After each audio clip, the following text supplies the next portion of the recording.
1 Corinthiens chapitre 1 verset 21, la Bible dit « Car puisque le monde avec sa sagesse n'a point connu Dieu dans la sagesse de Dieu, il a plu à Dieu de sauver les croyants par la folie de la prédication. » Suivez donc avec nous cet enseignement et prédication avec le pasteur Joseph Malobungi. Bonne audition à toutes et à tous et que Dieu vous bénisse.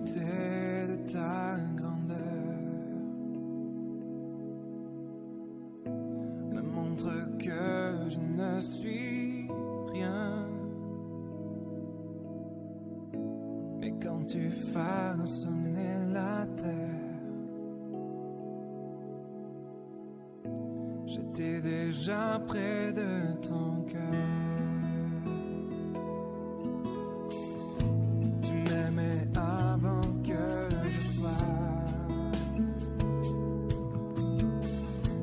Et pour moi tu as tout donné. Toi seul pouvais me dire.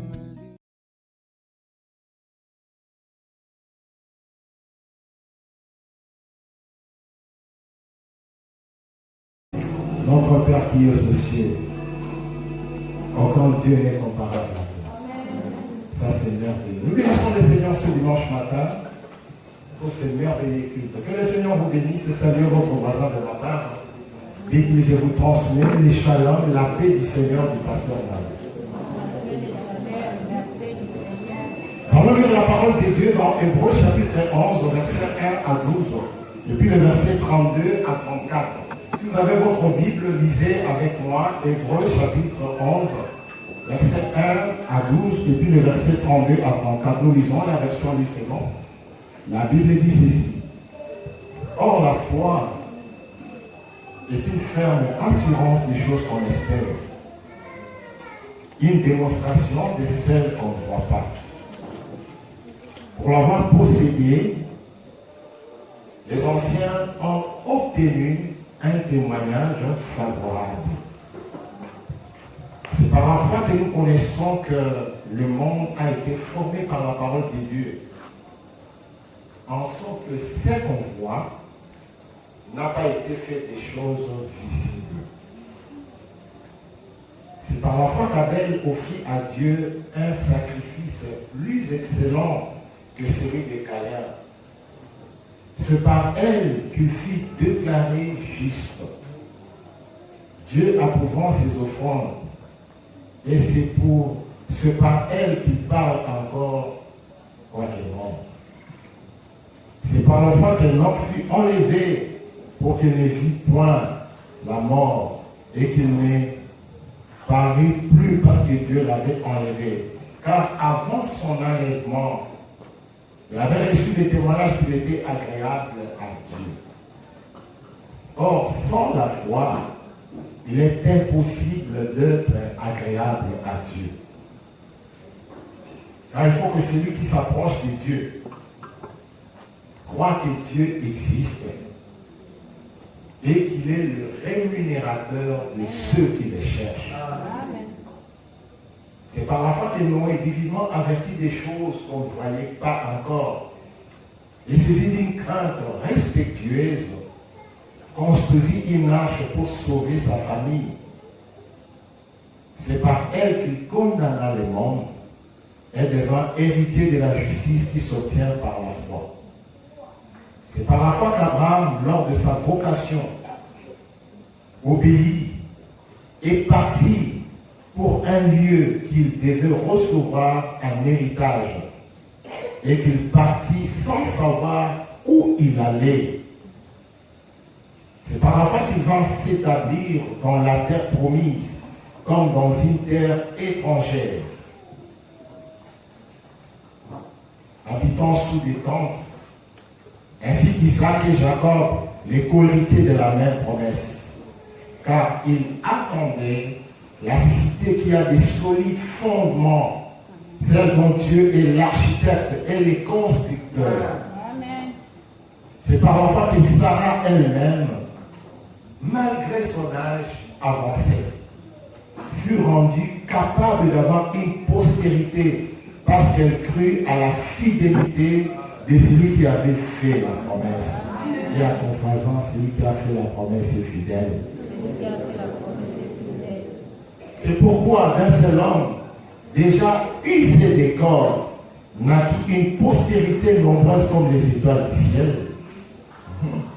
Ça c'est nous, comme les sables qui est sur le bord de la mer et qu'on peut compter. Ça c'est Israël terrestre. Verset 32. Et que dirais-je encore?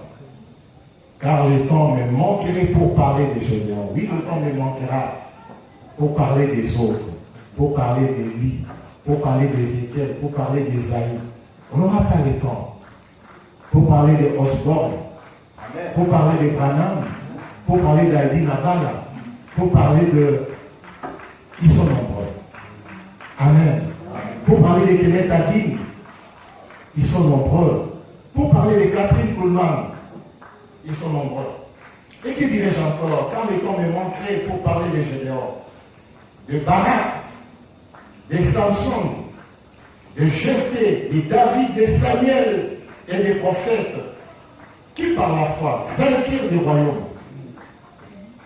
exercèrent la justice, obtinrent de promesses, fermèrent la gueule de lions, éteignirent la puissance du feu, échappèrent aux tranchants de l'épée, guérirent de leur maladie, furent vaillants à la guerre, mirent en déroute des armées étrangères. Mais il y a un problème.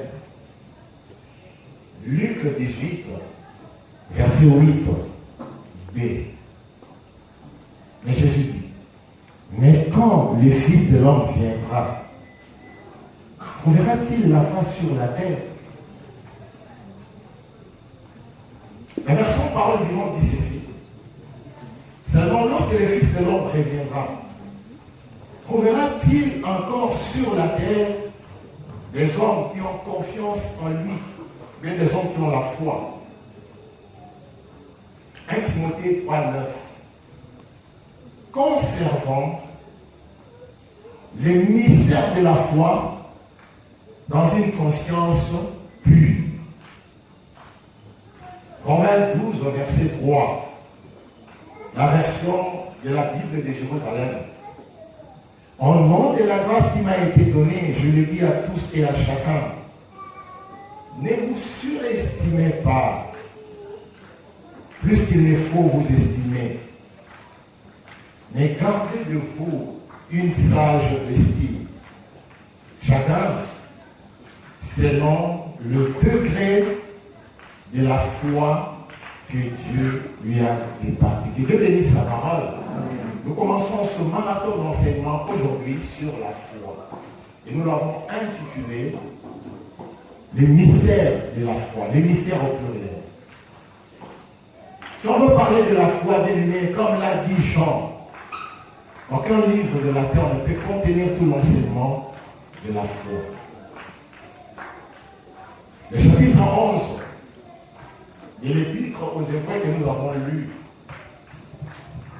c'est une évocation émouvante de sang de l'Ancien Testament. Ils ont été fidèles à Dieu. C'est quand nous parlons de ce chapitre, tout le bibliste l'appelle le panthéon de saints. D'autres disent que c'est la galerie des héros de la foi, ou la liste des donneurs de saints de l'Ancien Testament. Vous allez constater avec moi que tous ces hommes et toutes ces femmes attestent de la valeur que représente la vie de foi. Ce sont des témoins. C'est pourquoi, bien aimé, pour mener une vie chrétienne vivante, pour mener une vie chrétienne victorieuse, pour mener une vie chrétienne composée du surnaturel, vous devez non seulement avoir la foi, mais vous devez aussi comprendre ce qu'est la foi. La foi est plus précieuse parmi les trésors que Dieu nous nous a donné. La foi est la clé pour résoudre tous les problèmes de la vie. Mais depuis ma mort, je vais dire à quelqu'un,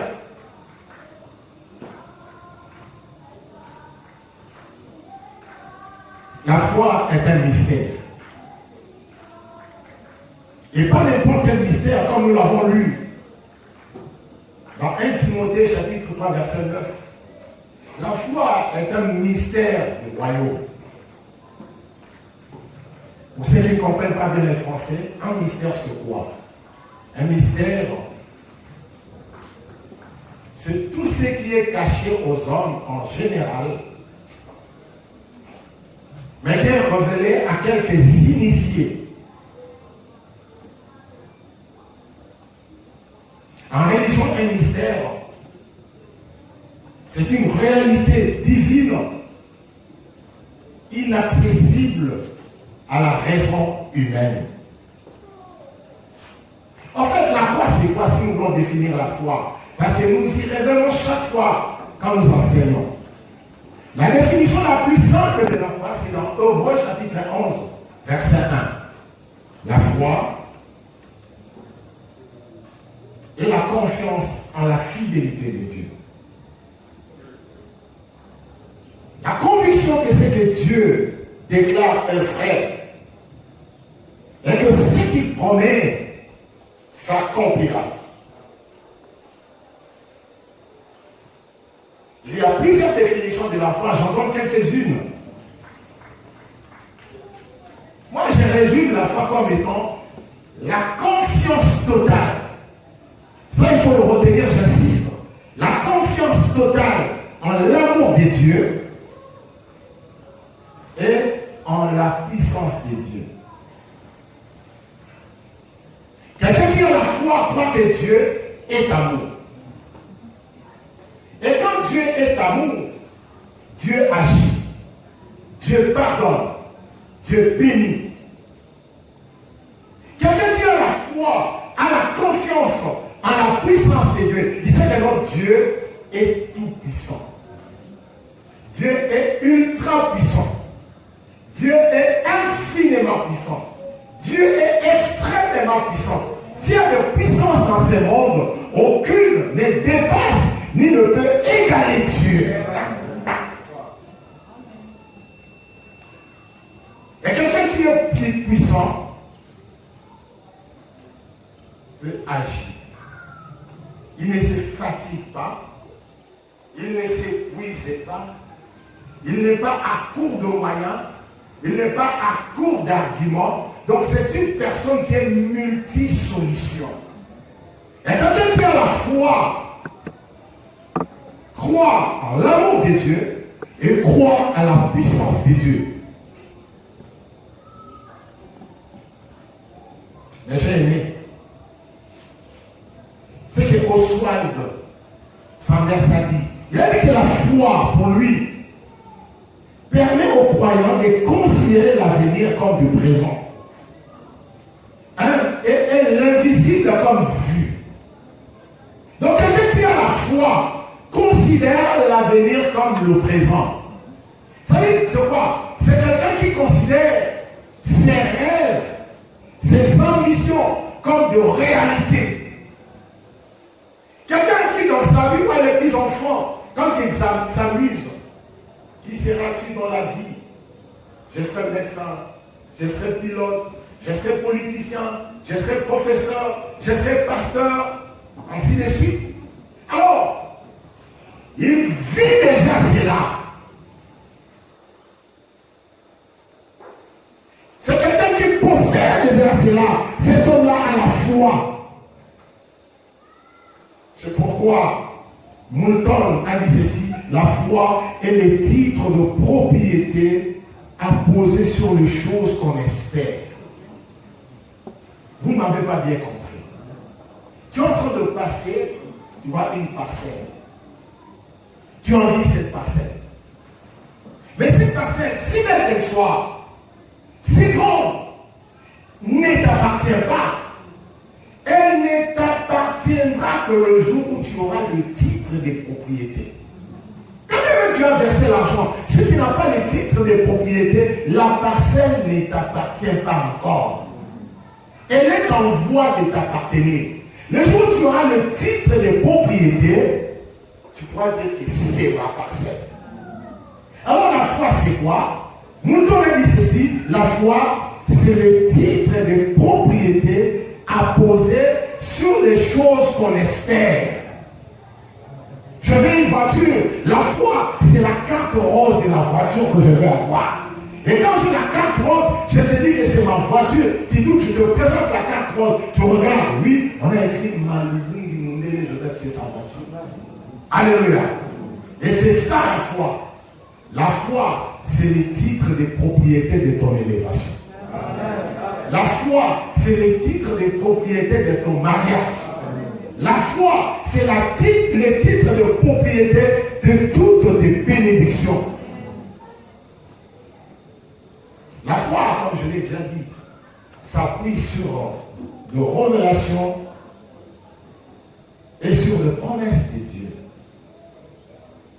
Celui qui a la foi, c'est que sa foi ne repose pas dans l'inconnu. La foi a deux sources. La première source de la foi, c'est la parole de Dieu.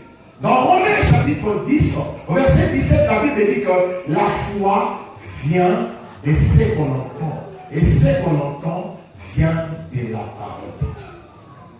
C'est pas la personne qui lit la parole de Dieu. La personne qui connaît la parole de Dieu, cette personne a une foi ferme, une foi inébranlable. Cette personne vit une vie de surnaturel. Parce que vous savez, la parole de Dieu ne trompe pas. Elle ne peut tromper. La parole ne trompe pas. Lisez la Bible. De la Genèse à l'Apocalypse, tout ce que la parole de Dieu dit est vrai. Même s'il y a des erreurs, des fautes de grammaire, mais la parole reste vraie.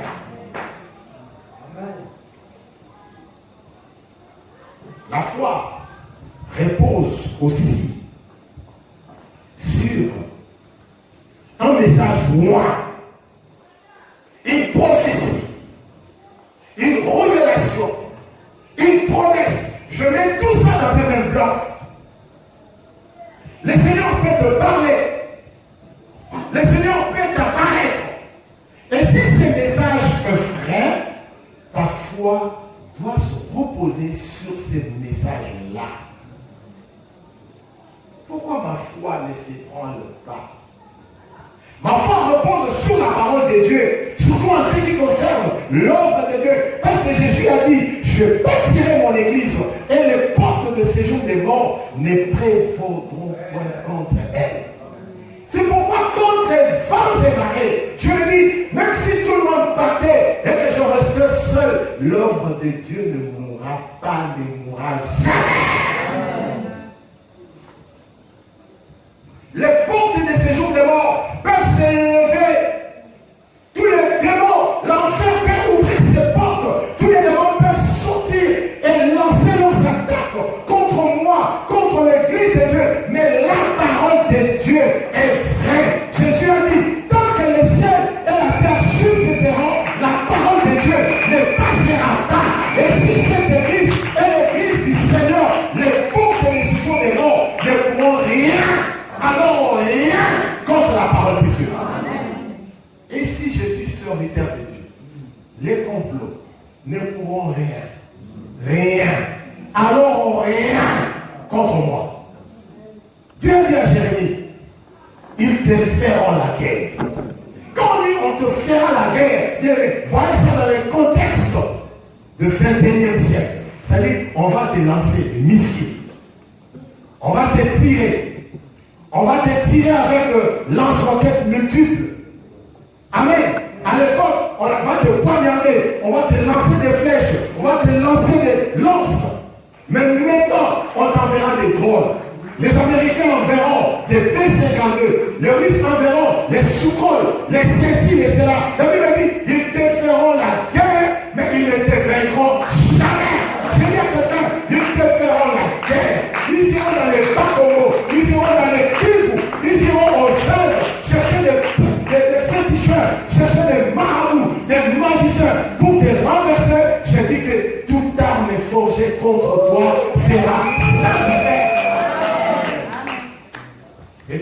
qui s'élèvera contre toi en justice sera condamné. Tes ennemis viendront par un seul chemin. L'Éternel va le renverser. Il va le renvoyer par 7 chemins différents. La foi, c'est la respiration de membres du royaume. Quelqu'un qui n'a pas de foi n'est pas un chrétien. Quelqu'un qui n'a pas de foi, il ne fera pas 2 pas dans le Seigneur. Parce que dès que tu as accepté Jésus, tu déclares la guerre à tout le monde. À ceux de ta famille, à ceux de ton quartier, à ceux de ton église et au monde des ténèbres. Et l'objectif c'est quoi? C'est de t'abattre. Vous avez entendu ce que M. Dari nous avait dit, pardon, quand tu avais accepté le Seigneur, ses amis lui disaient, oh toi, oh Mélaté, amen, on te donne 5 mois, tu reviendras ici. Le dimanche passé, le pasteur m'a dit de répéter la même chose. Lui aussi, quand il avait accepté le Seigneur, qu'est-ce que le païen lui disait? Ah, vieux, dans quelques jours, tu seras encore parmi nous. Mais comme ils avaient la foi, et jusqu'à présent, ils demeurent dans le Seigneur. C'est pourquoi j'ai dit à quelqu'un, ne crains pas. Tu ne couleras pas. Ne crains pas. Tu ne couleras pas. Même si tu vois le B52 de Satan, ne crains pas. Même si tu vois les trônes de Satan, ne crains pas. Même si tu vois le bombardier américain là, B2, furtif là, ne crains pas. Même si tu vois les bombardiers russes stratégiques, on appelle ça signe blanc.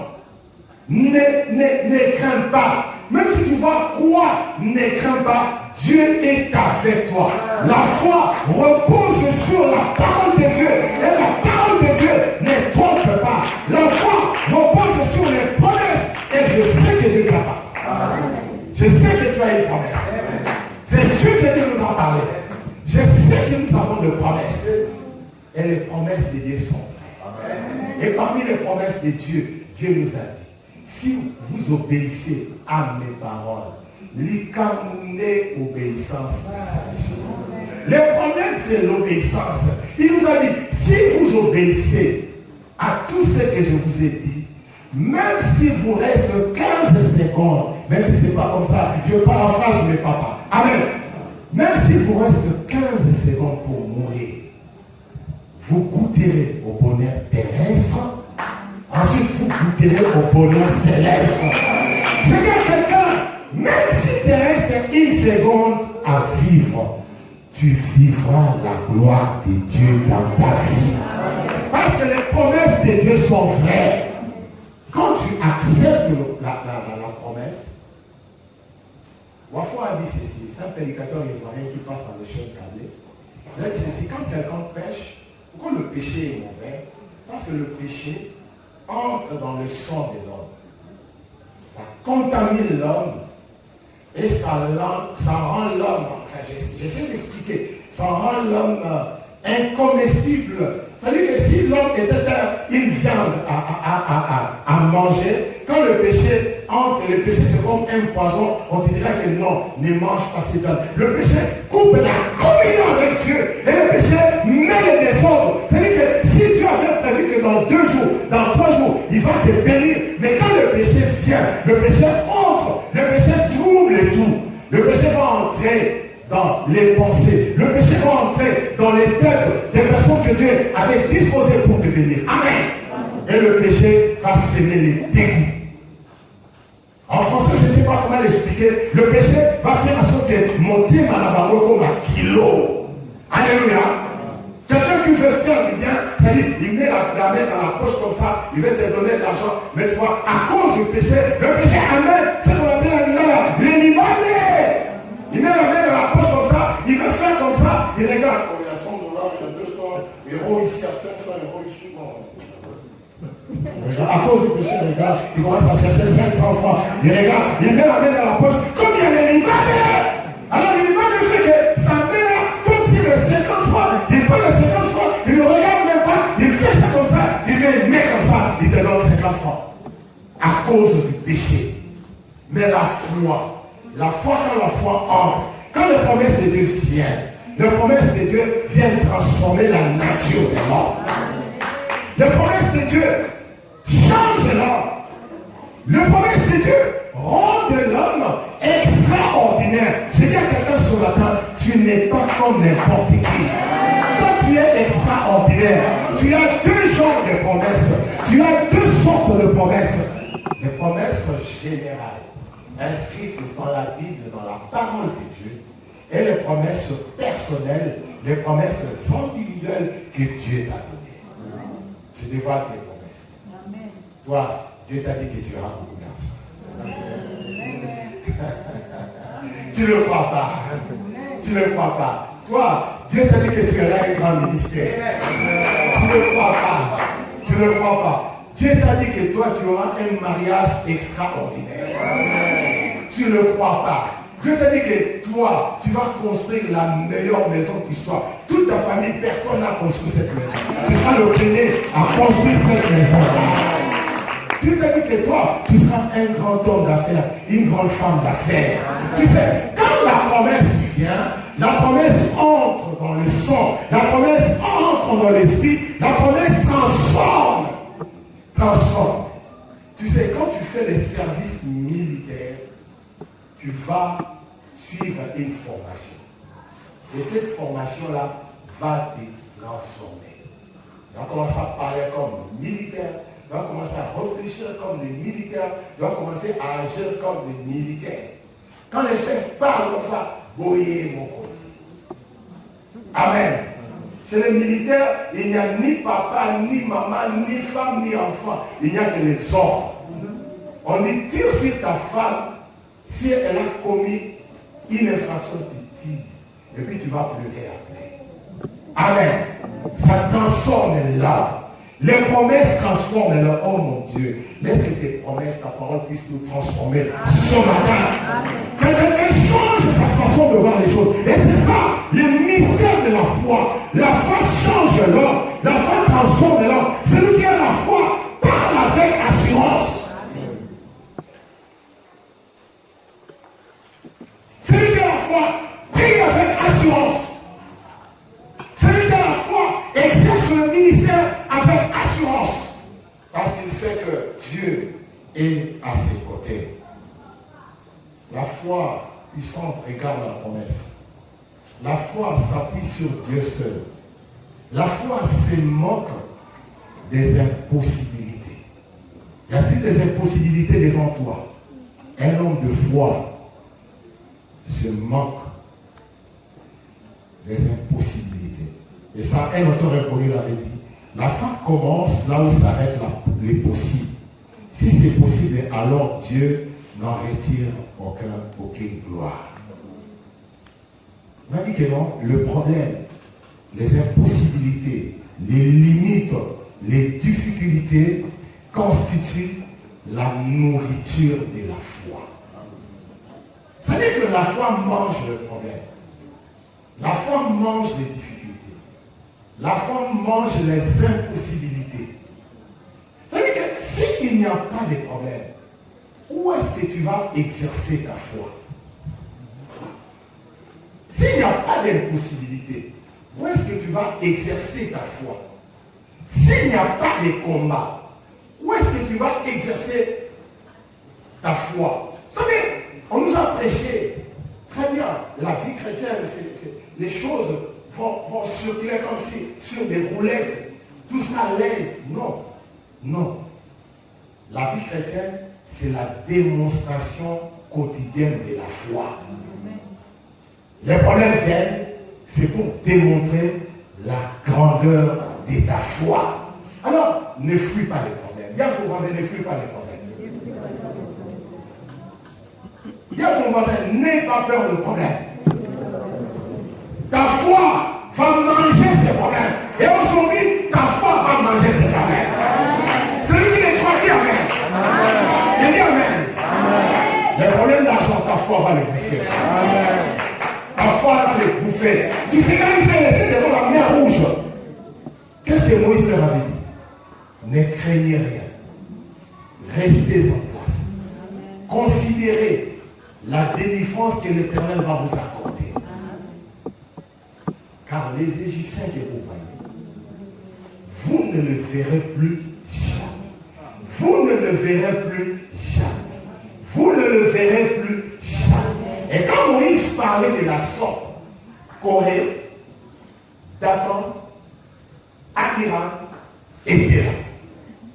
Il disait, mais Moïse, tu ne connais pas Pharaon? Même si tu habitais dans la maison de Pharaon, Moïse, avec les nouvelles acquisitions de l'armée égyptienne, Moïse, avec l'unité d'élite de l'armée égyptienne, et toi, avec des femmes et des enfants qui n'ont aucune expérience de guerre, et tu dis que ces Égyptiens seront anéantis. Mais non, Moïse parlait parce qu'il avait la révélation. Quand le problème était arrivé, Moïse est allé consulter Dieu. Oh bien-aimé, quand le problème t'arrive, quand le problème te dérange, quand le problème te ronge, va consulter l'Éternel. Et tu parles. Je dis à quelqu'un, tu parles. Et quand Dieu te parle, aie confiance en Dieu.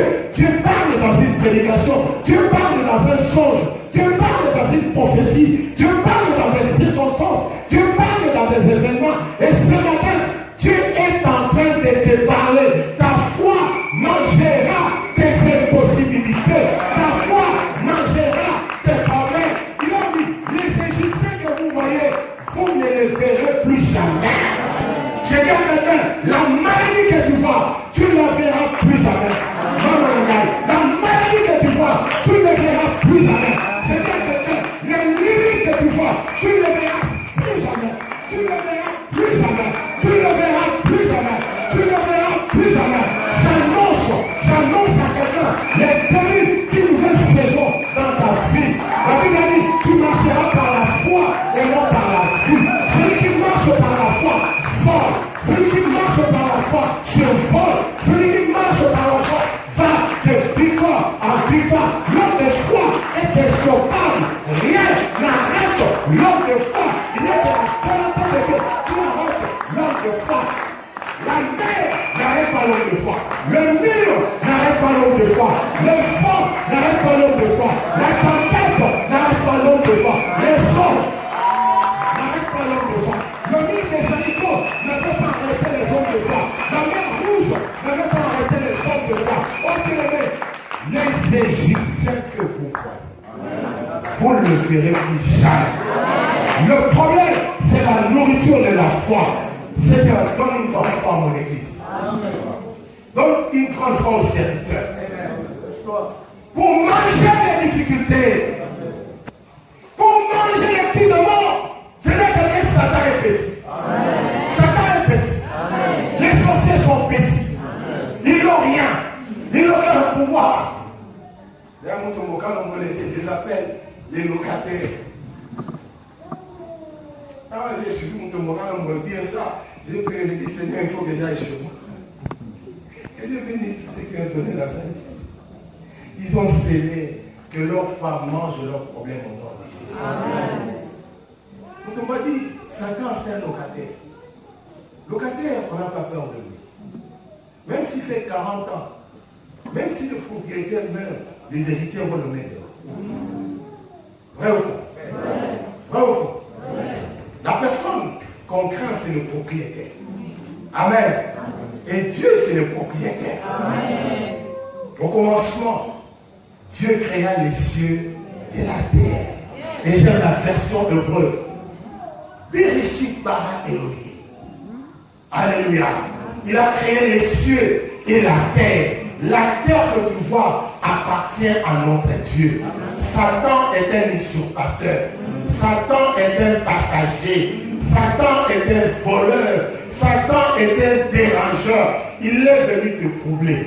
Il est venu te déranger. Il est venu te faire manquer de sommeil. Mais je dis aujourd'hui, ta foi va le bouffer. Ta foi va le bouffer.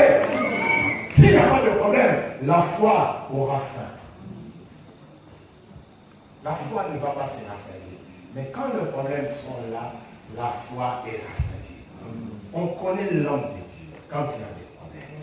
On connaît l'enfant de Dieu quand il y a des problèmes. Les problèmes révèlent la vraie nature. Et écoutez-moi bien, Dieu permet les problèmes pour vérifier notre foi et démontrer sa puissance. Regarde. Regarde, Dieu a connu le problème. Mais Dieu a donné la solution. Dieu a donné la solution. Il y a 2 mois, 3 mois, il y avait un problème qui me dérangeait. Un grand problème qui me dérangeait. J'ai vu les hommes n'aiment pas donner la réponse à mon problème. J'ai décidé d'aller voir les seigneurs. Je suis allé voir les seigneurs. Et le Seigneur m'a répondu. Amen. M'a répondu. Il a dit, je veux résoudre ces problèmes. Amen. Je veux résoudre ces problèmes. Mais quand Dieu parle, il faut avoir confiance. Amen. Il faut avoir confiance. Si c'est Dieu, j'ai croisé les bras. Et un dimanche, 17h, les téléphones ont sonné. Alors, c'est le numéro de pasteur Manu. Tu n'as pas changé de numéro. Les 99, 46 à 1. Tu n'as pas changé de numéro. Bon, je ne dis pas la suite. Devinez. Devinez. Devinez. Tu es riche des problèmes. Elle est en train de rire. Mais il ne sait pas qu'un jour j'avais un problème, j'avais prié. C'est Alain qui m'appelait. Il dit non, j'avais dit à un homme là de te parler. L'homme là est en France. Alléluia. Et le problème était résolu. Donc, les problèmes sont la nourriture de la foi. Quand les problèmes viennent, tu vas parler comme Zacharie. Alléluia. Et aujourd'hui, nous allons pousser ces problèmes au nom de Jésus. Amen. Aujourd'hui, j'ai introduit mon message. J'entre dans la rubrique que le Seigneur nous a donné ce matin. Ce que le Seigneur nous a donné ce matin, c'est la foi pour conquérir notre héritage. Vous allez lire à la maison, Josué chapitre 10, versets 1 à 15. Mais ici, Josué 10, 1 à 15, vous allez lire à la maison. Et puis, Psaume 60, verset 12. Psaume 60, verset 12 dit ceci. Avec Dieu, nous ferons des exploits. Il écrasera nos ennemis. Pour le contexte, nous sommes dans Josué 10. Josué, c'est le livre des conquêtes. Ok? Les conquêtes. Dieu a fait la promesse à Abraham. La promesse est allée jusqu'à Moïse. Dieu a dit, je vous donnerai la terre promise. Ok? Les enfants d'Israël ont suivi la parole de Dieu. Ils étaient en Égypte, Dieu a envoyé Moïse. Ils sont sortis de l'Égypte pour se diriger vers Canaan, leur héritage. Ouais, quand même Dieu donne la promesse, il ne faut pas croiser les bras. Amen. Il faut aller et prendre possession de son héritage. Mais écoutez, là où les enfants d'Israël allaient pour prendre possession de leur héritage, c'était une terre occupée par les Hébriens, les Phérésiens, les consorts, les Ammonites, les Amoréens, les consorts. Et pour prendre possession de leur héritage, une promesse de Dieu, il devait conquérir. Il devait combattre. Et le faire un combat sanglant. Il fallait qu'il y ait des morts. Il fallait marcher. Il fallait fuir. Il fallait courir. C'est pour dire que Dieu n'est pas le Dieu de la paresse. Quand Dieu te donne quelque chose, mais je vais dire ceci, quand tu aspires à la grandeur, tu aspires à conquérir ton héritage, il faut suivre. Amen. Il faut le sacrifice. Il faut travailler. Deux fois, il faut pleurer. Mais ce qui compte, c'est les résultats. L'Église n'est pas bien enseignée. L'Église va recevoir tout sur un plateau d'or. grande église de 10 000, 20 000 places, mais il n'évangélise pas, il ne jeûne pas, il ne craint pas le Seigneur, il ne connaît pas des divisions dans son église. Il croit que non, ça tombera du ciel. Non! Il y aura des départs, il y aura des attaques, il y aura des échecs. Tu fais une campagne d'évangélisation, les gens ne les aiment pas. Tu pries pour les malades ne sont pas guéris. Mais quand la foi est là, tu sais que non, ça, c'est le chemin vers la gloire. Regarde Josué, ils sont sortis. Il y a eu des victoires, il y a eu des défaites, quelle que soit la cause. À Jéricho, le miracle était tombé. Mais à Haï, avant la victoire, il y avait la défaite. Amen. Mais Josué ne s'était pas découragé. Il a continué. Il y avait la victoire éclatante d'Haï. Les Gabaonites qui étaient tout près là ont utilisé la ruse. Ils ont porté des habits déchirés, des outres déchirées, du pain sec. Ils sont venus chercher l'alliance avec les enfants d'Israël. Israël n'a pas consulté l'Éternel. Lisez bien ce chapitre. Ils sont tombés dans les terres. Ils ont signé alliance. Quand ils sont allés vérifier, ils ont constaté que les Gabaonites n'étaient que leurs voisins.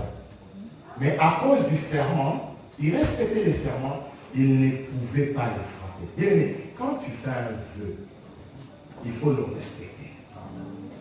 Ils se sont dit, lisez bien la Bible.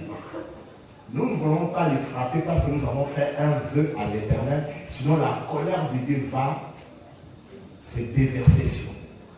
Il y a beaucoup de gens ici qui ont fait des vœux et qui ne l'ont pas tenu, et la colère de Dieu s'est déversée sur eux. Maintenant, quand les autres rois ont eu vent de cette nouvelle, ils connaissent Israël. Ils connaissent les dieux d'Israël. Ils se sont dit, comme ils se sont alliés aux Gabaonites, ils vont nous écraser, ils vont nous éliminer. Et Josué dit ceci, il y a une coalition des 5 rois, 5 royaumes, 5 armées pour combattre Josué. Écoutez, j'enseigne. Amen. J'enseigne. La foi pour conquérir notre héritage. Je l'ai dit quand je parlais des promesses, nous avons 2 sortes d'héritage. Le premier héritage, c'est le ciel. Un héritage général à tous les enfants de Dieu, à tous les chrétiens. Le royaume des cieux. Et puis Colossiens 1, 29 dit ceci, Christ en nous, l'espérance de la. Jérémie 29, 11 dit ceci, je connais les formés que je formais, je connais les projets que je formais sur vous, projets de paix et non de malheur. Donc en quelque sorte, les Jésus que nous avons acceptés nous amènent vers un avenir glorieux, vers le fond, vers le bonheur, vers la paix. C'était à peu près comme les enfants d'Israël. Ils ont quitté l'esclavage d'Égypte.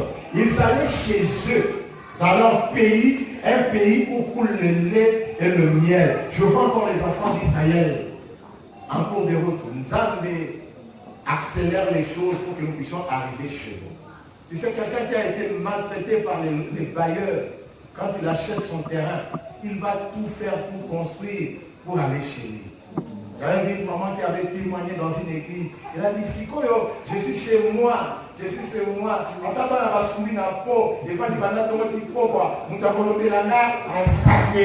je vais planter ce que je veux. Je vais sortir et rentrer quand je veux. Parce que je suis chez moi. Il répond, oh Seigneur, fais ça pour quelqu'un ce matin.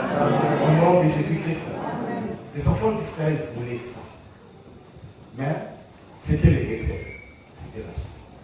Et ils étaient en route vers le destin. Et en route vers le destin, il y avait des ennemis. Une coalition. Le messager, écoutez-moi, il y a des promesses. de grandes promesses, de fois quand je considère les promesses que Dieu nous a données, et je considère nos vies, c'est les jours et la nuit. Dieu nous a parlé par la voix de ces 4 messagers, par une voix audible. Dieu a fait des expériences audibles. Ils ont été baptisés du Saint-Esprit en live. Ils répètent cela chaque jour. Un va impétueux. Ça, ce n'est pas Actes des Apôtres, chapitre 2, ça. A ouvert le patron de la fenêtre. Le vent est entré comme un fil s'entrait. Et ça remplissait. Donc, ils étaient remplis. Ouais! Alléluia. Dieu a dit,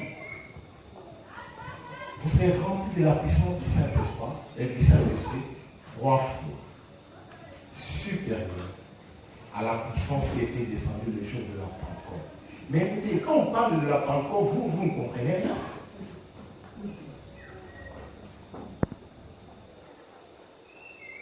Qu'est-ce qui est descendu le jour de la Pentecôte? La Pentecôte est venue dans quel contexte?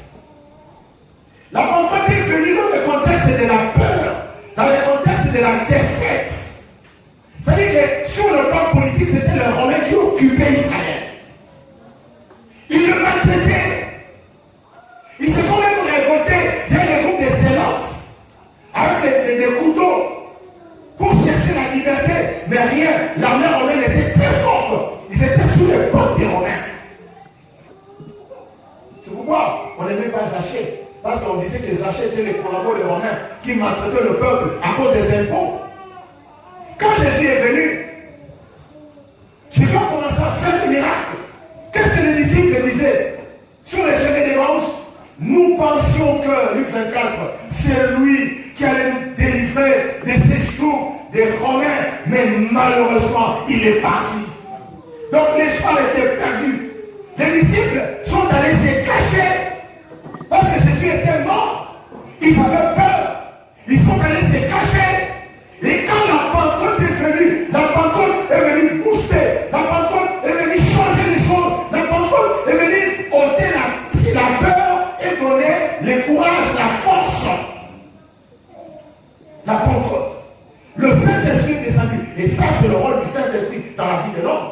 Le jour de la Pentecôte, Pierre, le peureux, celui qui avait nié Jésus, il s'est mis dedans.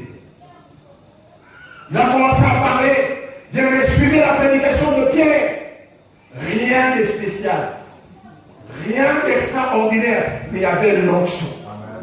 L'onction était là. Et la Bible dit 3000 personnes se sont converties. Suivez la suite de la Pentecôte. Pierre et Jean allaient au temple. À l'heure de la prière, il y avait un boiteux là à l'entrée de la porte du temple. Pierre et Jean, nous n'avons ni or ni argent. Mais ce que nous avons, nous te le donnons. Au nom de Jésus, lève-toi et marche. Et les miracles. Mais Dieu nous dit, ce que je vous donne, c'est 3 fois supérieur à ce qui s'est passé ce jour-là. Faisons un peu des calculs. Si une seule prédication avait converti 3000, donc moi, une seule prédication doit convertir 9000. Si lui a fait marcher un bateau, moi je vais faire marcher un tambour-la-vallée, un vague. Alléluia. Quand nous regardons, Dieu a dit, je vais vous bénir. Vous serez très célèbres. Il a donné beaucoup de promesses, mais quand nous regardons, c'est les jours là. Les églises perdent. On a des petites églises de 80 personnes, 100 personnes, 200 personnes. Sur le plan financier, ça ne marche pas. Pour payer les loyers, ça ne marche pas. Aujourd'hui encore, il y a des problèmes là au niveau de la communauté. Il faut payer 6 800 $. Le pasteur Paul est là. Ils doivent rentrer à Bassan-Pousse. Il faut leur payer les billets. Il faut pas. On nous demande encore 200 $. On n'a même pas fait la réunion sur ça. Le problème. Il y a des gens qui ont des promesses de Dieu. Le problème, c'est quoi?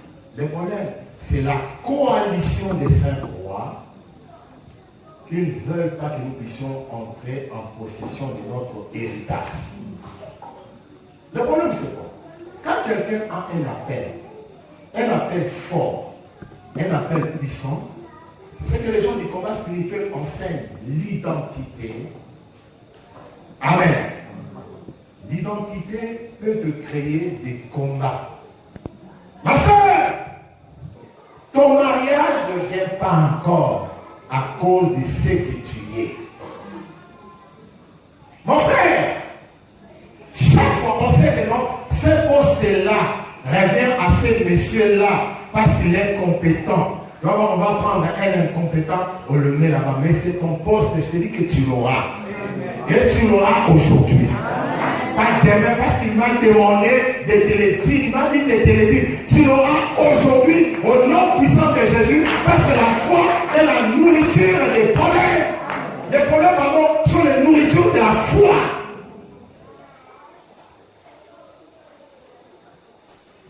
Quand le monde des ténèbres avait vu ton étoile, le monde des ténèbres s'est coalisé pour te bloquer. C'est pourquoi, vous voyez, Église de messager, depuis que nous avons commencé, blocage sur blocage. Est-ce que je parle à quelqu'un? Est-ce que je parle à quelqu'un? Est-ce que quelqu'un veut que le blocage tombe? Est-ce que tu veux que le blocage tombe? Tu veux voler comme de tes propres ailes comme tout le monde. Tu veux faire une carrière accélérée ce matin. Est-ce que je parle à quelqu'un? Quelqu'un veut, dans les mois qui suivent, acheter un terrain, construire une maison, aller habiter, monter une affaire, et ça va marcher. Il y a quelqu'un ici? Il y a quelqu'un ici? Il y a quelqu'un ici? Il y a quelqu'un ici? Il y a quelqu'un ici? Reçois-le au nom de Jésus. Reçois-le au nom de Jésus. Reçois-le au nom de Jésus. Il appelle à l'existence des choses qui n'existent pas. Est-ce que tu le crois? Quelqu'un croit à un mariage miraculeux dans les mois qui suivent ici? Est-ce qu'il y a quelqu'un? Un mari qui vient. Toi, tu ne le crois pas, mais je te dis, prends ma foi. Ma foi va ouvrir tes limitations. Quelqu'un le croit? Quelqu'un le croit? J'appelle ton mari. J'appelle ton mari. Dites Amen. Amen. J'appelle ton mari. Je parle à une soeur maintenant. J'appelle ton mari. Dites Amen. Ma soeur ouvre la bouche. J'appelle ton mari. J'appelle ton mari. J'appelle ton mari. Tu veux qu'il soit comment? Tu veux qu'il soit comment? Tu veux qu'il soit comment? Écoute, la foi transforme l'homme. Le Malboum que vous voyez a mangé la foi. Il a mangé les rouleaux. Quand il parle, on lui fait sortir les paroles de la foi. La foi pour conquérir. La coalition des saints. Je dis à quelqu'un, les esprits qui nous combattent sont des coalitions des démons. Que Dieu bénisse tous ceux qui ont relevé la vie des prières dans cette église, que les Seigneur vous bénisse. Une coalition. Pas un seul esprit. Pas deux esprits. Pas trois esprits, mais tous les esprits réunis ensemble. C'est cette coalition-là qui nous combat. C'est ce que c'est roi-là. Adoni, c'est Bec. Ça dit Seigneur, Sauveur.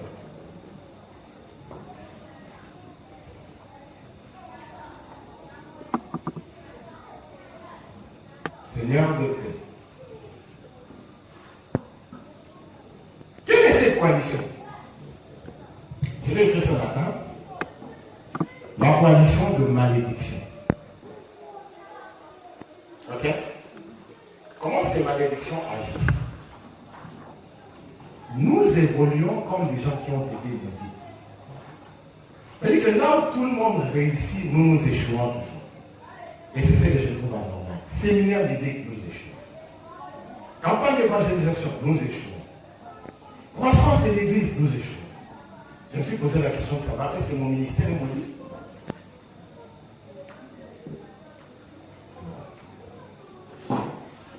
On dit, Je peux me glorifier un peu. Moi, je prêche ailleurs. Je prêche ce dimanche. L'autre dimanche, le deuxième culte commence.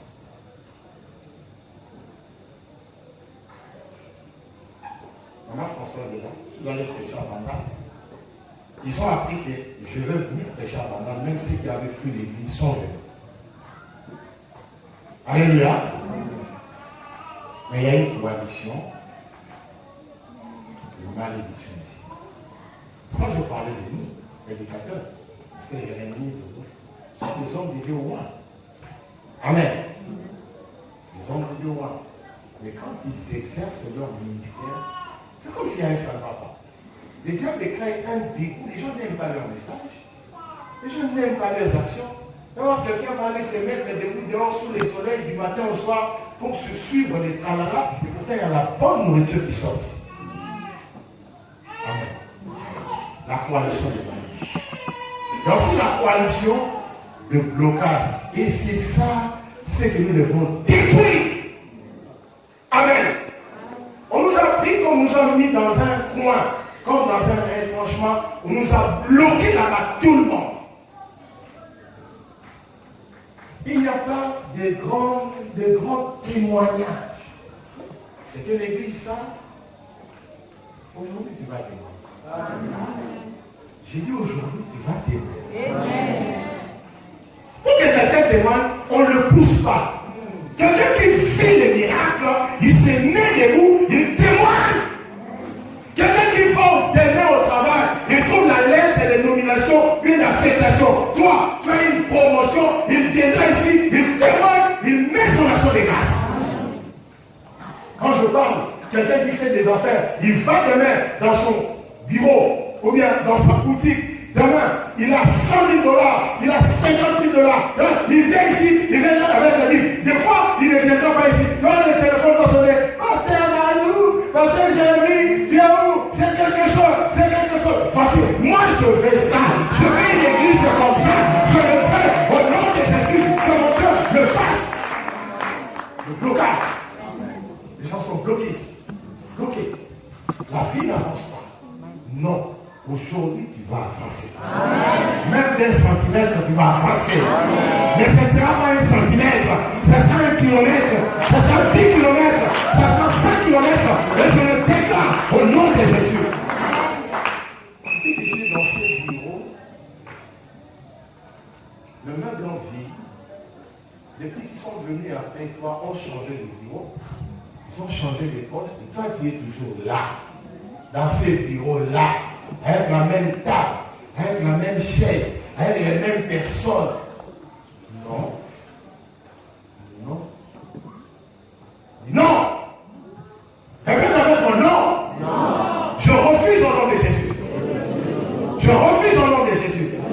Depuis qu'on te connaît, dans cette banque-là, ton compte ne dépasse jamais 10 000 $. Et quand tu as 1 700 $, les oreilles la manquent. Pendant que les autres ont des millions, ils ont des milliards. J'ai dit, les comptes de quelqu'un vont bouger. Les comptes de quelqu'un vont bouger. Les comptes de quelqu'un vont bouger.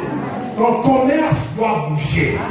J'ai dit, ton commerce doit bouger. Est-ce que je parle à quelqu'un? Je parle à quelqu'un. Le blocage là, la coalition. Des limites de blocage, pasteur. On nous a limités, on nous a bloqués. Les diables sont mauvais, les diables sont mauvais, les agents du diable sont mauvais. Aujourd'hui, Seigneur, brûlez, brûlez, brûlez. Le feu du ciel, brûlez, brûlez. Ceux qui sont ici dans cette église, qui sont brûlés, brûlés, brûlés, qu'ils fuient l'église, qu'ils fuient l'église, qu'ils fuient nos maisons, qu'ils fuient nos maisons. Je les déclare au nom de Jésus, au nom de Jésus, au nom de Jésus. Qu'ils quittent nos entreprises. Les agents du blocage, ils entrent chez toi, misère et quotidien, perte sur perte, vol sur vol, les affaires ne marchent pas. Lui-même, il a un démon, il est venu là pour te bloquer. La coalition des 7 ans, ils se sont dit non, si nous laissons Josué et les enfants d'Israël, nous allons tout perdre. Maintenant, Josué s'est levé. Aujourd'hui, tu dois te lever. Amen. Josué s'est levé. Oh là là. Josué s'est levé. Qu'est-ce qui a motivé Josué? Josué n'a pas eu peur de ses ennemis. J'ai dit ceci. N'aie pas peur de la vie. Tu réussiras. N'aie pas peur de la vie. La foi, c'est le titre de propriété apposé sur l'avenir. C'est-à-dire que ton avenir est certain. Moi, je te dis, n'aie pas peur de la vie. Est-ce que je parle à quelqu'un qui a une école, qui commence à se poser des questions? Maintenant, il y a la gratuité. Est-ce que mon école aura des enfants? Tu auras des enfants au nom de Jésus. Tu auras des élèves au nom de Jésus.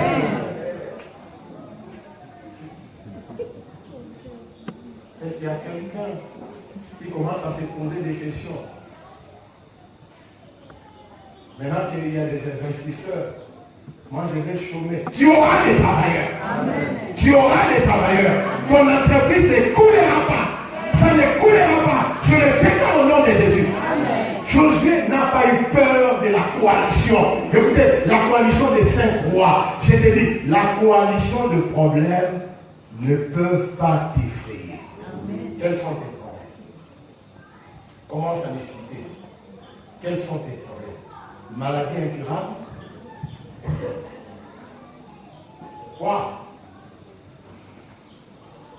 Quels sont tes problèmes? Josué n'a pas eu peur de ça. Deuxièmement, Josué n'a pas eu peur d'échouer ou de mourir. À peu près comme les 4 lépreux, pour que les miracles s'opèrent, il ne faut pas avoir peur d'échouer ou de mourir. Mon frère, même si c'est un accident, l'évangile à l'ouf, va à l'ouf. Même si l'avion s'est écrasé en Éthiopie, va en Chine. Ton avion ne s'écrasera pas. Ton véhicule ne connaîtra pas d'accident.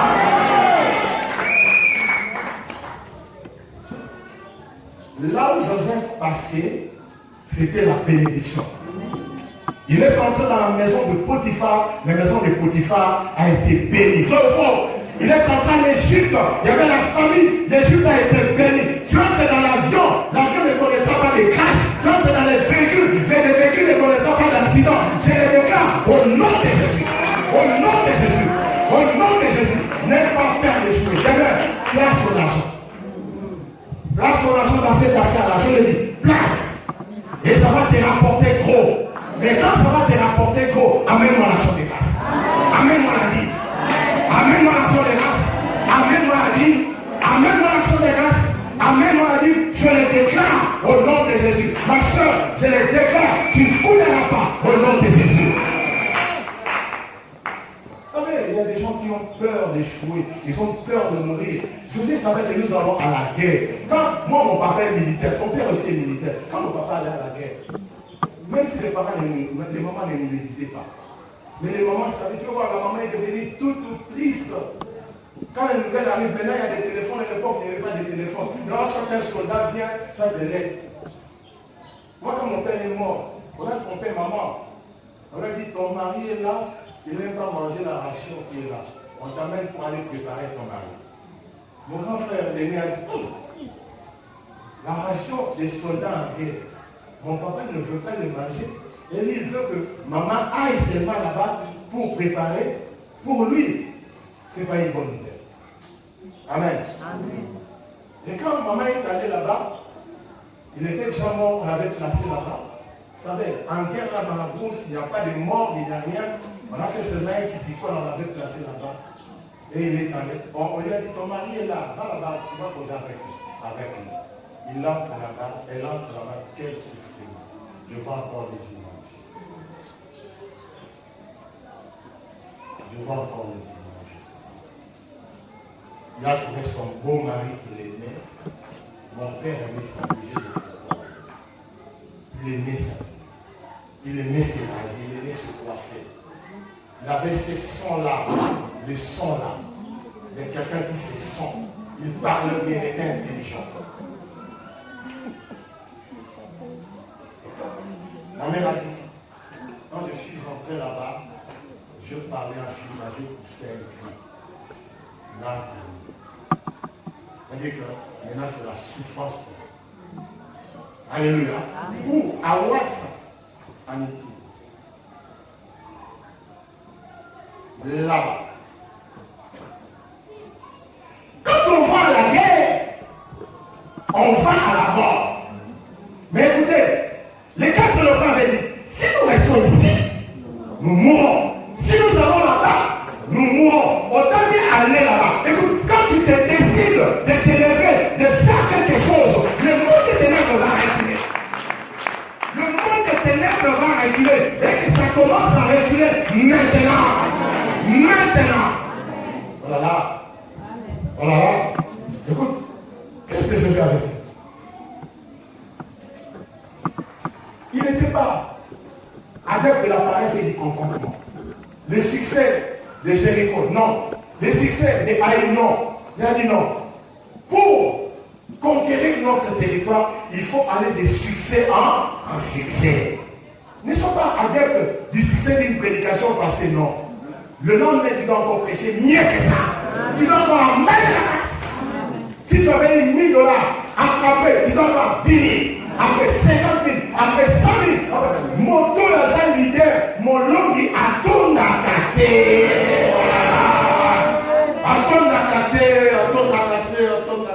moi j'ai dit Seigneur, presse sa maison, oh Seigneur, Nancy sa maison, oh Seigneur, Sharon sa maison, oh Seigneur, Yvette sa maison, oh Seigneur, sa maman sa maison, oh Raphaël sa maison, et moi-même ma maison, et moi-même mes maisons, et moi-même comme ça, dans ton matin, tu dois aller de conquête en conquête, par l'esprit de conquête, et vous allez après ce séminaire, un autre séminaire.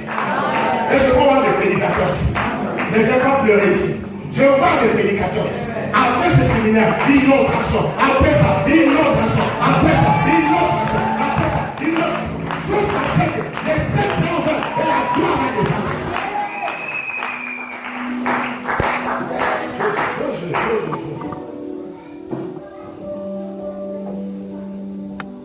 Et quand Jésus est séminé de lui, il a commencé à avancer, Dieu est entré en action par la foi de Jésus. Tu sais ce que Dieu a fait? Je ne sais pas, je n'ai pas eu le temps de l'étudier. Est-ce que les pierres qui ont tué ces ennemis-là sont tombées du ciel, mais c'était sur une montagne qui se sont renversées? Et la Bible dit, les pierres sont tombées du ciel. Bon, s'il y a un érudit dans la Bible ici, je le prends comme ça. Mais je vais l'étudier après. Ok? Amen. On a dit les pierres sont tombées du ciel. Boum, ça a écrasé. C'est-à-dire que quand tu te lèves, Dieu entre en action.